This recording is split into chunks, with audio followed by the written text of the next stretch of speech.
Part 1, Chapter 6, At Full Steam. At this cry the whole ship's crew hurried towards the harpooner. Commander, officers, masters, sailors, cabin boys, even the engineers left their engines, and the stokers their furnaces. The order to stop her had been given, and the frigate now simply went on by her own momentum. The darkness was then profound, and however good the Canadian's eyes were, I asked myself how he had managed to see, and what he had been able to see. My heart beat as if it would break. But Ned Land was not mistaken, and we all perceived the object he pointed to. At 2 cables' length from the Abraham Lincoln, on the starboard quarter, the sea seemed to be illuminated all over. It was not a mere phosphoric phenomenon. The monster emerged some fathoms from the water, and then threw out that very intense but inexplicable light mentioned in the rapport of several captains. This magnificent irradiation must have been produced by an agent of great shining power. The luminous part traced on the sea an immense oval, much elongated, the center of which condensed a burning heat, whose overpowering brilliancy died out by successive gradations. "It is only an agglomeration of phosphoric particles," cried one of the officers. "No, sir, certainly not," I replied. "Never did Folades or Salpe produce such a powerful light. That brightness is of an essentially electrical nature. Besides, see! It moves! It is moving! Forwards, backwards! It is darting towards us!" A general cry rose from the frigate. "Silence!" said the captain. "Up with the helm! Reverse the engines!" The steam was shut off, and the Abraham Lincoln, beating to port, described a semicircle. "Right the helm! Go ahead!" cried the captain. These orders were executed, and the frigate moved rapidly from the burning light. I was mistaken. She tried to sheer off, but the supernatural animal approached with a velocity double her own. We gasped for breath. Stupefaction more than fear made us dumb and motionless. The animal gained on us, sporting with the waves. It made the round of the frigate, which was then making 14 knots, and enveloped it with its electrical rings like luminous dust. Then it moved away 2 or 3 miles, leaving a phosphorescent track, like those volumes of steam that the express trains leave behind. All at once, from the dark line of the horizon, whither it retired to gain its momentum, the monster rushed suddenly towards the Abraham Lincoln with alarming rapidity, stopped suddenly, about 20 feet from the hull, and died out. Not diving under the water, for its brilliancy did not abate, but suddenly, as if the source of this brilliant emanation was exhausted. Then it appeared on the other side of the vessel, as if it had turned and slid under the hull. Any moment a collision might have occurred, which would have been fatal to us. However, I was astonished at the maneuvers of the frigate. She fled and did not attack. On the captain's face, generally so impassive, was an expression of unaccountable astonishment. "Mr. Aeronauts," he said, "I do not know with what formidable being I have to deal, and I will not imprudently risk my frigate in the midst of this darkness. Besides, how attack this unknown thing? How defend oneself from it? Wait for daylight, and the scene will change. You have no further doubt, Captain, of the nature of the animal?" "No, sir. It is evidently a gigantic narwhal, and an electric one. Perhaps," added I, "one can only approach it with a gymnotus, or a torpedo." "Undoubtedly," replied the captain. "If it possesses such dreadful power, it is the most terrible animal that ever was created. That is why, sir, I must be on my guard." The crew were on their feet all night. No one thought of sleep. The Abraham Lincoln, not being able to struggle with such velocity, had moderated its pace, and sailed at half speed. For its part, the narwhal, imitating the frigate, let the waves rock it at will, and seemed decided not to leave the scene of the struggle. Towards midnight, however, it disappeared, or, to use a more appropriate term, it died out, like a large glowworm. Had it fled? One could only fear, not hope.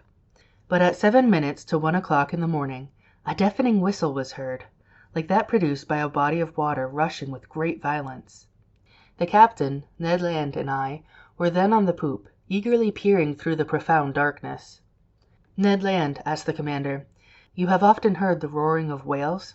"Often, sir, but never such whales the sight of which brought me in $2,000. If I can only approach within 4 harpoon lengths of it." "But to approach it," said the commander, "I ought to put a whaler at your disposal?" "Certainly, sir." "That will be trifling with the lives of my men." "And mine too," simply said the harpooner. Towards 2 o'clock in the morning the burning light reappeared, not less intense, about 5 miles to the windward of the Abraham Lincoln. Notwithstanding the distance, and the noise of the wind and sea, one heard distinctly the loud strokes of the animal's tail, and even its panting breath. It seemed that, at the moment that the enormous narwhal had come to take breath at the surface of the water, the air was engulfed in its lungs, like the steam in the vast cylinders of a machine of 2,000 horsepower. "Hum," thought I, "a whale with the strength of a cavalry regiment would be a pretty whale." We were on the qui vive till daylight, and prepared for the combat. The fishing implements were laid along the hammock nettings. The second lieutenant loaded the blunderbusses, which could throw harpoons to the distance of a mile, and long duck guns, with explosive bullets, which inflicted mortal wounds even to the most terrible animals. Ned Land contented himself with sharpening his harpoon, a terrible weapon in his hands. At 6 o'clock the day began to break, and with the first glimmer of light, the electric light of the narwhal disappeared. At 7 o'clock the day was sufficiently advanced, but a very thick sea fog obscured our view, and the best spy-glasses could not pierce it. That caused disappointment and anger. I climbed the mizzen-mast. Some officers were already perched on the mast-heads. At 8 o'clock the fog lay heavily on the waves, and its thick scrolls rose little by little. The horizon grew wider and clearer at the same time. Suddenly, just as on the day before, Ned Land's voice was heard. "The thing itself on the port quarter!" cried the harpooner. Every eye was turned towards the point indicated. There, a mile and a half from the frigate, a long blackish body emerged a yard above the waves. Its tail, violently agitated, produced a considerable eddy. Never did a caudal appendage beat the sea with such violence. An immense track of dazzling whiteness marked the passage of the animal and described a long curve. The frigate approached the cetacean. I examined it thoroughly. The reports of the Shannon and of the Helvetia had rather exaggerated its size, and I estimated its length at only 250 feet. As to its dimensions, I could only conjecture them to be admirably proportioned. While I watched this phenomenon, 2 jets of steam and water were ejected from its vents, and rose to the height of 120 feet. Thus I ascertained its way of breathing. I concluded definitely that it belonged to the vertebrate branch, class Mammalia. The crew waited impatiently for their chief's orders. The latter, after having observed the animal attentively, called to the engineer. The engineer ran to him. "Sir," said the commander, "you have steam up?" "Yes, sir," answered the engineer. "Well, make up your fires and put on all steam." 3 hurrahs greeted this order. The time for the struggle had arrived. Some moments after, the 2 funnels of the frigate vomited torrents of black smoke, and the bridge quaked under the trembling of the boilers. The Abraham Lincoln, propelled by her wonderful screw, went straight at the animal. The latter allowed it to come within half a cable's length. Then, as if disdaining to dive, it took a little turn and stopped a short distance off. This pursuit lasted nearly 3/4 of an hour, without the frigate gaining 2 yards on the cetacean. It was quite evident that at that rate we should never come up with it. "Well, Mr. Land," asked the captain, "do you advise me to put the boats out to sea?" "No, sir," replied Ned Land, "because we shall not take that beast easily." "What shall we do then?" "Put on more steam if you can, sir. With your leave, I mean to post myself under the bowsprit, and if we get within harpooning distance I shall throw my harpoon." "Go, Ned," said the captain. "Engineer, put on more pressure." Ned Land went to his post. The fires were increased. The screw revolved 43 times a minute, and the steam poured out of the valves. We heaved the log, and calculated that the Abraham Lincoln was going at the rate of 18½ miles an hour. But the accursed animal swam too at the rate of 18½ miles an hour. For a whole hour the frigate kept up this pace, without gaining 6 feet. It was humiliating for one of the swiftest sailors in the American Navy. A stubborn anger seized the crew. The sailors abused the monster, who, as before, disdained to answer them. The captain no longer contented himself with twisting his beard. He gnawed it. The engineer was again called. "You have turned full steam in?" "Yes, sir," replied the engineer. The speed of the Abraham Lincoln increased. Its masts trembled down to their stepping holes, and the clouds of smoke could hardly find way out of the narrow funnels. They heaved the log a second time. "Well?" asked the captain of the man at the wheel. 19 miles and 3/10, sir." "Clap on more steam." The engineer obeyed. The manometer showed 10 degrees, but the cetacean grew warm itself, no doubt, for without straining itself it made 19 3/10 miles. What a pursuit! No, I cannot describe the emotion that vibrated through me. Ned Land kept his post, harpoon in hand. Several times the animal let us gain upon it. "We shall catch it! We shall catch it!" cried the Canadian. But just as he was going to strike, the cetacean stole away with a rapidity that could not be estimated at less than 30 miles an hour, and even during our maximum of speed it bullied the frigate, going round and round it. A cry of fury broke from everyone. At noon we were no further advanced than at 8 o'clock in the morning. The captain then decided to take more direct means. "Ah," said he, "that animal goes quicker than the Abraham Lincoln. Very well, we will see whether it will escape from these conical bullets. Send your men to the forecastle, sir." The forecastle gun was immediately loaded and slewed round, but the shot passed some feet above the cetacean, which was half a mile off. "Another! More to the right!" cried the commander, "and $5 to whoever will hit that infernal beast." An old gunner with a gray beard, that I can see now, with steady eye and grave face, went up to the gun and took a long aim. A loud report was heard, with which were mingled the cheers of the crew. The bullet did its work. It hit the animal, but not fatally, and sliding off the rounded surface, was lost in 2 miles' depth at sea. The chase began again, and the captain, leaning towards me, said, "I will pursue that beast till my frigate bursts up." "Yes," answered I, "and you will be quite right to do it." I wished the beast would exhaust itself, and not be insensible to fatigue like a steam engine, but it was of no use. Hours passed without its showing any signs of exhaustion. However, it must be said in praise of the Abraham Lincoln that she struggled on indefatigably. I cannot reckon the distance she made under 300 miles during this unlucky day, November the 6th, but night came on and overshadowed the rough ocean. Now I thought our expedition was at an end, and that we should never again see the extraordinary animal. I was mistaken. At 10 minutes to 11 in the evening, the electric light reappeared 3 miles to the windward of the frigate, as pure, as intense as during the preceding night. The narwhal seemed motionless. Perhaps, tired with its day's work, it slept, letting itself float with the undulation of the waves. Now was a chance of which the captain resolved to take advantage. He gave his orders. The Abraham Lincoln kept up half steam, and advanced cautiously so as not to awake its adversary.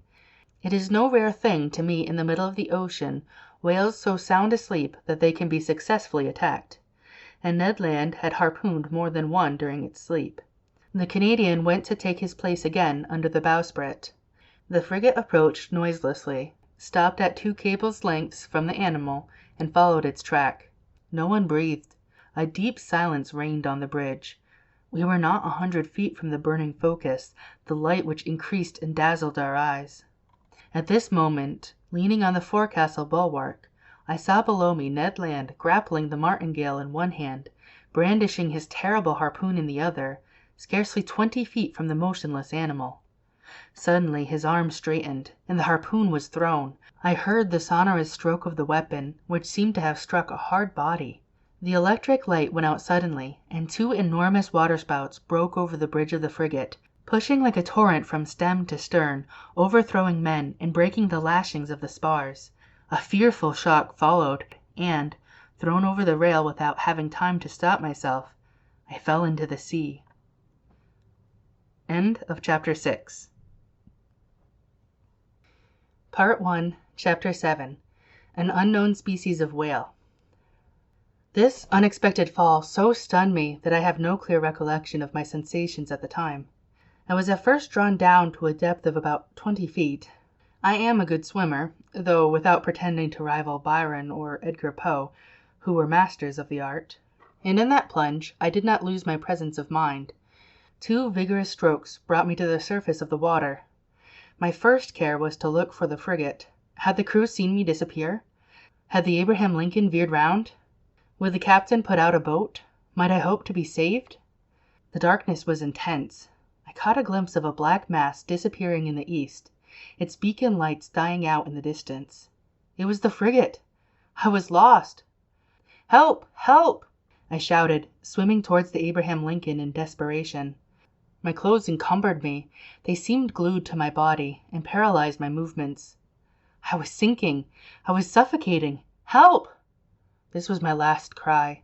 My mouth filled with water. I struggled against being drawn down the abyss. Suddenly, my clothes were seized by a strong hand, and I felt myself quickly drawn up to the surface of the sea. And I heard, yes, I heard these words pronounced in my ear. If master would be so good as to lean on my shoulder, master would swim with much greater ease. I seized with one hand my faithful Conseil's arm. "Is it you?" said I. "You?" "Myself," answered Conseil, "and waiting master's orders." "That shock threw you as well as me into the sea?" "No, but being in my master's service, I followed him." The worthy fellow thought that was but natural. "And the frigate?" I asked. "The frigate?" replied Conseil, turning on his back. "I think that master had better not count too much on her." "You think so?" "I say that, at the time I threw myself into the sea, I heard the men at the wheel say the screw and the rudder are broken." "Broken?" "Yes, broken by the monster's teeth. It is the only injury the Abraham Lincoln has sustained. But it is a bad lookout for us. She no longer answers her helm." "Then we are lost." "Perhaps so," calmly answered Conseil. "However, we have still several hours before us, and one can do a great deal in some hours." Conseil's imperturbable coolness set me up again. I swam more vigorously, but, cramped by my clothes, which stuck to me like a leaden weight, I felt great difficulty in bearing up. Conseil saw this.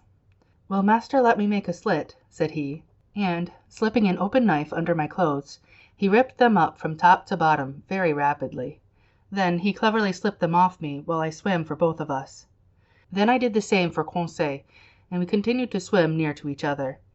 Nevertheless, our situation was no less terrible. Perhaps our disappearance had not been noticed, and if it had been, the frigate could not tack, being without its helm. Conseil argued on this supposition, and laid his plans accordingly. This phlegmatic boy was perfectly self-possessed. We then decided that, as our only chance of safety was being picked up by the Abraham Lincoln's boats, we ought to manage so as to wait for them as long as possible. I resolved then to husband our strength, so that both should not be exhausted at the same time, and this is how we managed. While one of us lay on our back, quite still, with arms crossed and legs stretched out, the other would swim and push the other on in front. This towing business did not last more than 10 minutes each, and relieving each other thus, we could swim on for some hours, perhaps till daybreak. Poor chance! But hope is so firmly rooted in the heart of man.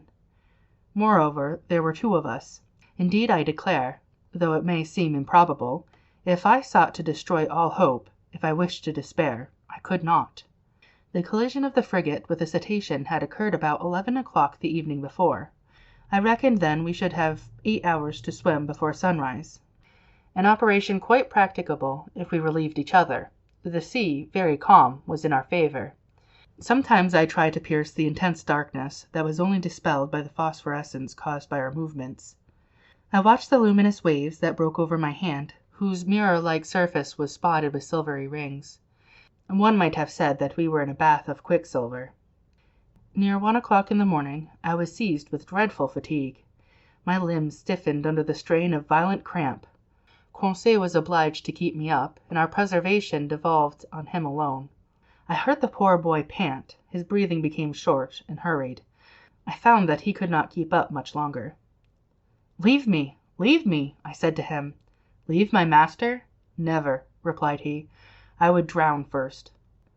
Just then the moon appeared through the fringes of a thick cloud that the wind was driving to the east. The surface of the sea glittered with its rays. This kindly light reanimated us. My head got better again. I looked at all points of the horizon. I saw the frigate! She was 5 miles from us, and looked like a dark mass, hardly discernible. I would have cried out, but what good would it have been at such a distance? My swollen lips could utter no sounds. Conseil could articulate some words, and I heard him repeat at intervals, "Help! Help!" Our movements were suspended for an instant. We listened. It might be only a singing in the ear, but it seemed to me as if a cry answered the cry from Conseil. "Did you hear?" I murmured. "Yes, yes!" And Conseil gave one more despairing call. This time there was no mistake. A human voice responded to ours. Was it the voice of another unfortunate creature, abandoned in the middle of the ocean? Some other victim of the shock sustained by the vessel? Or rather, was it a boat from the frigate that was hailing us in the darkness? Conseil made a last effort, and, leaning on my shoulder while I struck out in a despairing effort, he raised himself half out of the water, then fell back exhausted. "What did you see?" "I saw," murmured he. "I saw. But do not talk. Reserve all your strength." What had he seen? Then, I know not why, the thought of the monster came into my head for the first time. But that voice! The time is past for Jonahs to take refuge in whales' bellies. However, Conseil was towing me again. He raised his head sometimes, looked before us, and uttered a cry of recognition, which was responded to by a voice that came nearer and nearer. I scarcely heard it. My strength was exhausted, my fingers stiffened, my hand afforded me support no longer. My mouth, convulsively opening, filled with salt water. Cold crept over me. I raised my head for the last time. Then I sank. At this moment a hard body struck me. I clung to it. Then I felt that I was being drawn up, that I was brought to the surface of the water, that my chest collapsed. I fainted. It is certain that I soon came to, thanks to the vigorous rubbings that I received. I half opened my eyes. "Conseil," I murmured. "Does master call me?" asked Conseil. Just then, by the waning light of the moon which was sinking down to the horizon, I saw a face which was not Conseil's, and which I immediately recognized. "Ned!" I cried. "The same, sir, who is seeking his prize," replied the Canadian. "Were you thrown into the sea by the shock to the frigate?" "Yes, Professor. But more fortunate than you, I was able to find a footing almost directly upon a floating island." "An island?" "Or, more correctly speaking, on our gigantic narwhal." "Explain yourself, Ned." "Only I soon found out why my harpoon had not entered its skin and was blunted." "Why, Ned? Why?" "Because, Professor, that beast is made of sheet iron." The Canadian's last words produced a sudden revolution in my brain. I wriggled myself quickly to the top of the being, or object, half out of the water, which served us for a refuge. I kicked it. It was evidently a hard, impenetrable body, and not the soft substance that forms the bodies of the great marine mammalia.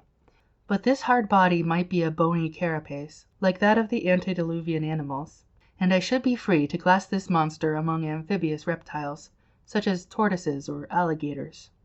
Well, no! The blackish back that supported me was smooth, polished, without scales. The blow produced a metallic sound, and incredible though it may be, it seemed, I might say, as if it was made of riveted plates. There was no doubt about it. This monster, this natural phenomenon that had puzzled the learned world, and overthrown and misled the imagination of seamen of both hemispheres, it must be owned, a still more astonishing phenomenon, inasmuch as it was a simply human construction. We had no time to lose, however. We were lying upon the back of a sort of submarine boat, which appeared, as far as I could judge, like a huge fish of steel. Ned Land's mind was made up on this point. Conseil and I could only agree with him. Just then a bubbling began at the back of this strange thing, which was evidently propelled by a screw, and it began to move. We had only just time to seize hold of the upper part, which rose about 7 feet out of the water, and happily its speed was not great. "As long as it sails horizontally," muttered Ned Land, "I do not mind, but if it takes a fancy to dive, I would not give 2 straws for my life." The Canadian might have said still less. It became really necessary to communicate with the beings, whatever they were, shut up inside the machine. I searched all over the outside for an aperture, a panel, or a manhole, to use a technical expression, but the lines of the iron rivets, solidly driven into the joints of the iron plates, were clear and uniform. Besides, the moon disappeared then, and left us in total darkness. At last this long night passed. My indistinct remembrance prevents me describing all the impressions it made. I can only recall one circumstance. During some lulls of the wind and sea, I fancied I heard several times vague sounds, a sort of fugitive harmony produced by words of command. What was then the mystery of this submarine craft, of which the whole world vainly sought an explanation? What kind of beings existed in this strange boat? What mechanical agent caused its prodigious speed? Daybreak appeared. The morning mists surrounded us, but they soon cleared off. I was about to examine the hull, which performed on deck a kind of horizontal platform, when I felt it gradually sinking. "Oh, confound it!" cried Ned Land, kicking the resounding plate.